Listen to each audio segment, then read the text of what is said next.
Hello, ladies. Hello, how's everybody doing? Today is Thursday, the 15th of October, 2020. And I'm just doing a quick video today to explain my protocol because I've had a couple people ask me about my protocol. I know I've done some videos on it before, but this one's just going to be strictly about the protocol I had to follow for my successful EFT. So if you're new, welcome. Hi. If you've been here before, thank you for coming back to walk this journey with me. And yeah, let's get started. So as you guys know, I'm Indigo.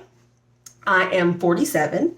I turned 47 in July, and I just went through and had a successful frozen embryo transfer. So a lot of, I guess, ladies who are a little older asked me what I had to do as far as my protocol goes. Now, originally what I was doing was not for the clinic that I was currently at and had my success.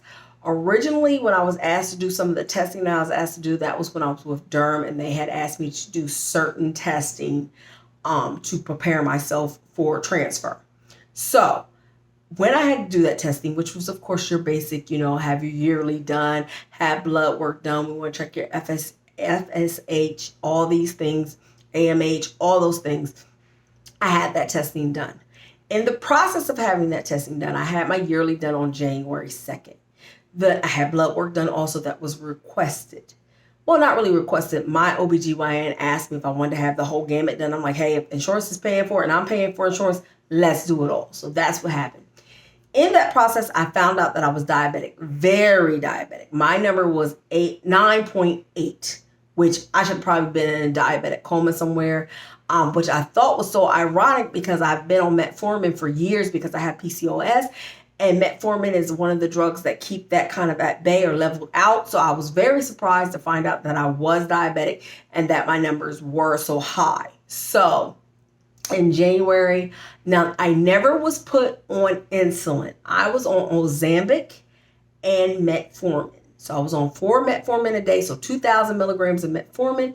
And I was on, started at 2.5 on the Ozempic and went up to the 0.50 on the Ozempic. And I was on the Ozempic from January till July. So, and I didn't go on a crash diet because nothing about what I did was crash. I was already starting to try to live healthy, starting like back in September, October of last year. However, my weight was a lot higher than I thought it was. It was like 228. I can't remember, but it was kind of high. I'm only 5'4.5". I lie and say I'm 5'5". I'm 5'4.5", so I'm not that tall. So another thing is they wanted my BMI to be under 35.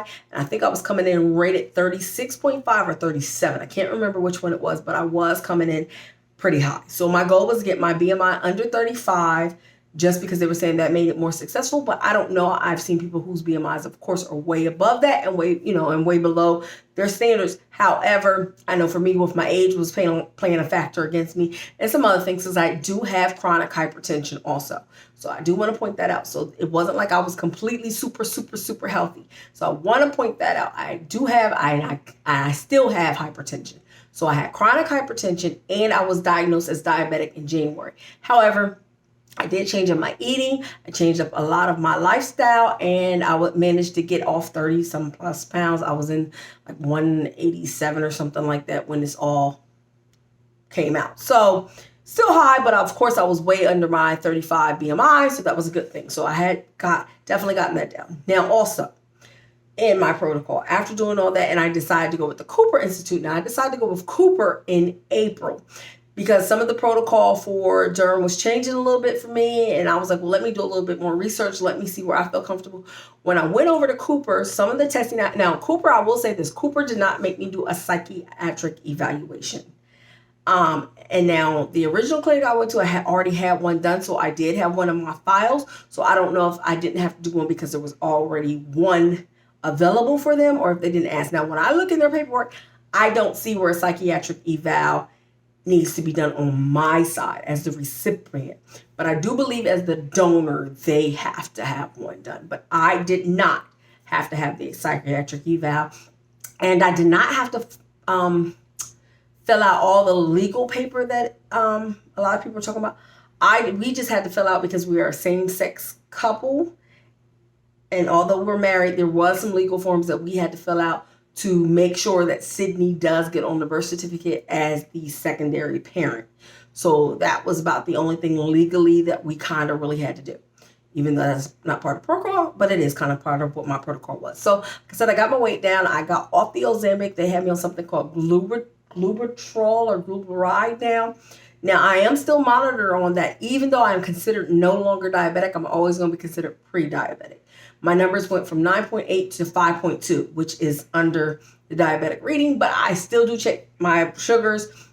I'm definitely checking my sugars, not daily, but probably every other day now, just to make sure, especially if I have like a slight headache or something like that. So I do check my sugars, and I check my blood pressure regularly, which is funny because ever since the week before I did this transfer, my blood pressure has actually been very well. So I don't know if it's because a lot of stress have been lifted off my shoulders or what, but I have, for some miracle, gotten my blood sugar or my high blood pressure under control.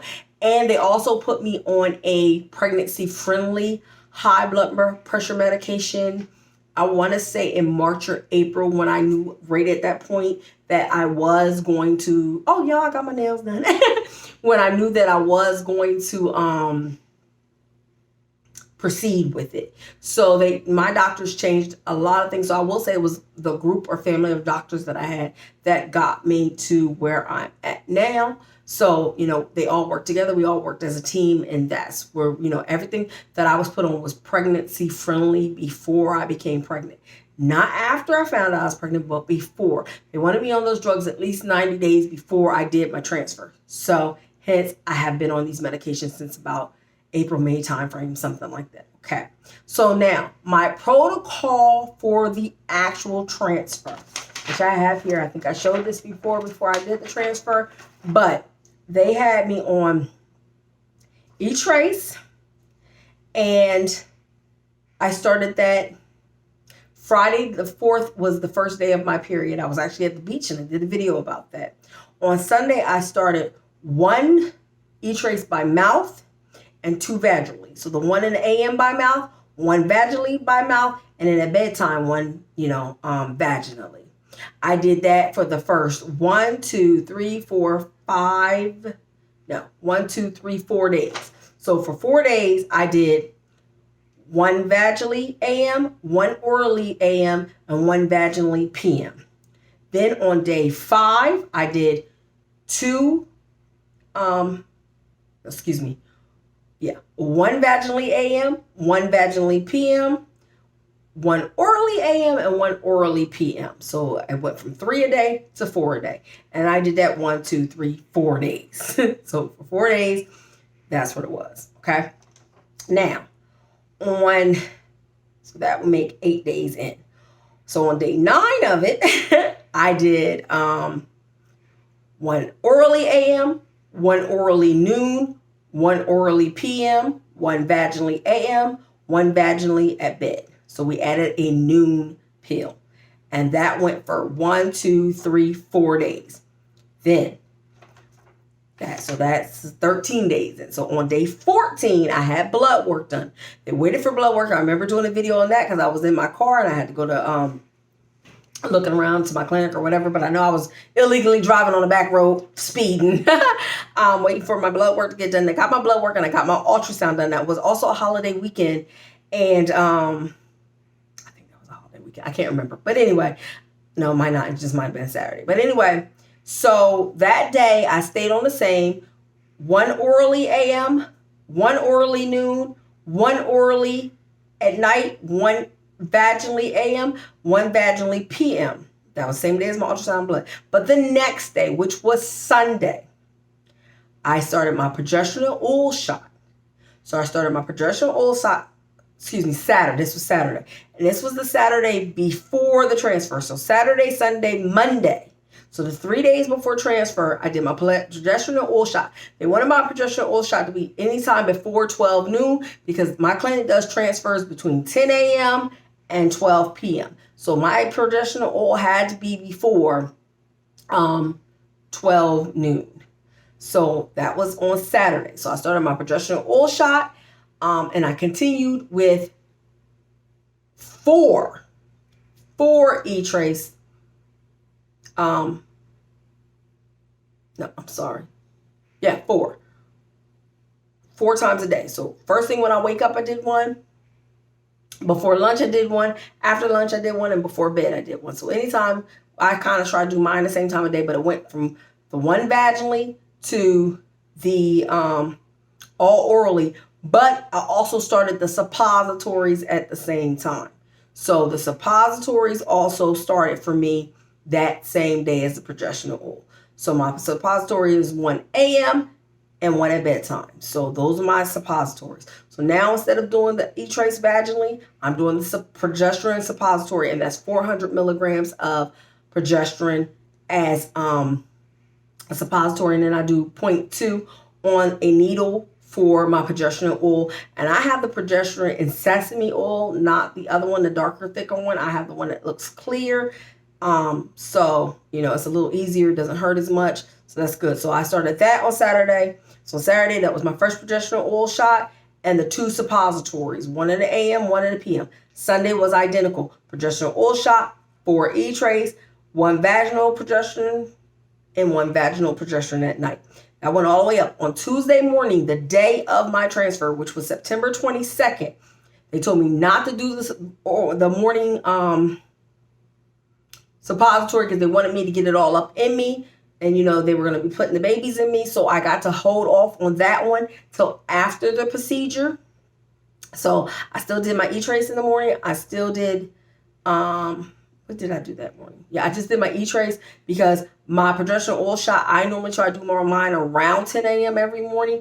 And I had the babies put in at 10 a.m. that morning. So as soon as I got done with that, that's when I did my shot that day. So I did it after the procedure and continue as follows. Since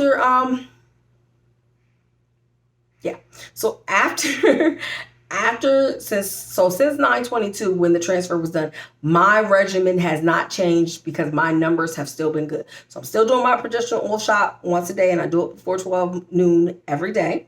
I still do the 4 E-Trace. I do it breakfast, lunch, basically after lunch and dinner, but 4 times a day.